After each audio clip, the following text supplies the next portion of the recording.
Hi, I'm Nicole Krevsky, and I'm going to be doing my speech on the history of the death penalty. Imagine spending the rest of your life knowing when you're going to die and how you're going to die. That is what the inmates currently on death row are having to endure. The death row has been around for many centuries and is globally used all around the world. I'm going to be focusing on the United States death penalty and starting in the year 1989.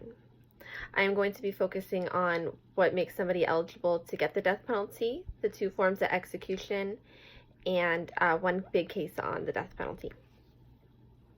It is important to also note that in the United States, 30 out of 50 states have the death penalty. So that is over half the states currently in this country. So to start off with, we are going to go over what makes somebody eligible to get the death penalty. There are a lot of ways to get the death penalty, and according to the deathpenalty.org, you can get it based on treason, espionage, murder, large-scale drug trafficking, or attempted murder in certain cases.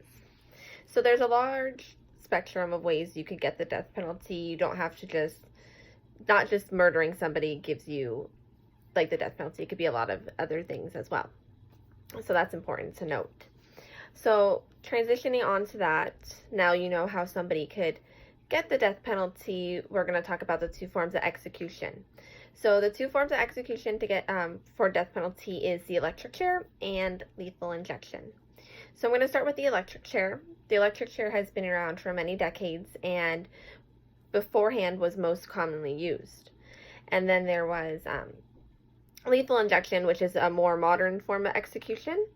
And that's based on the new drugs and different scientific studies over the years that makes it more usable now than before. So starting off with the electric chair, how that works is it sends 2 jolts through your body. So they strap down the inmate in the wooden chair, and so they put a electric band on your head and on your legs. And so the first jolt causes unconsciousness, and then the second jolt runs electricity through your body and damages your vital organs and causes you to die. So I'm going to show you a picture of the electric chair. So this is what the standard electric chair looks like, but it's more like wooden. The picture just doesn't show it as well. So the inmate gets strapped down in here to hold them down, and then they put a band around their head and legs, and the jolts and the electricity shocks through their body and causes death, how I just explained to you. So that is the one form of execution, and the second form of electrocution is lethal injection.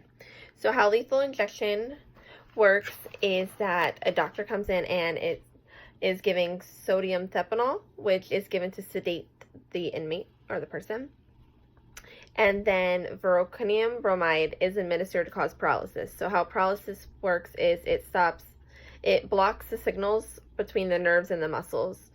And then after that, potassium chloride, a large dose of that, causes cardiac arrest, which stops your heart. So here's a picture of like a standard medical bed that the person goes into and gets strapped down onto. And then a doctor will come in and administrate the 3 drugs to cause you to pass away. So I have one more source, and I thought this was a really good depiction of showing how lethal injection works and affects your body. So first off, starting in the brain, the first drug is used to sedate your brain, and then the oxygen stops going to your brain also, which causes you to pass away. But also then over here is where your heart is about, and that causes cardiac arrest and stops your heart, which makes you pass away from the drugs. And the large dose of potassium chloride is mainly what causes cardiac arrest in lethal injection. So those are the 2 forms of execution that is used today. Lastly, I'm going to be talking about the infamous case of Ted Bundy. Ted Bundy was a serial killer who killed a lot of young women and raped and murdered them all over, and he got caught in the state of Florida. So Ted Bundy was put to death on January 24th, 1989 for charges of rape and murder. He was put to death by the electric chair.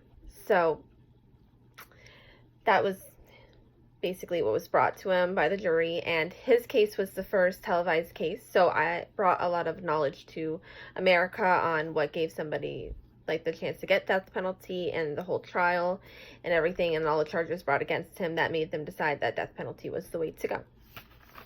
So it was very popular and brought a lot of light in the death penalty, basically the case of the death penalty. So today the death penalty is a huge controversial subject, and that's based on moral standing. A lot of people think it's right, if they cause a crime they should get put to death, and then a lot of people think that no matter what somebody did, death isn't the answer. It's just based on people's beliefs. But it still stands in the 30 states in America today. 30 states in America out of the 50. And today there are about 28 executions performed in America each year. Thank you.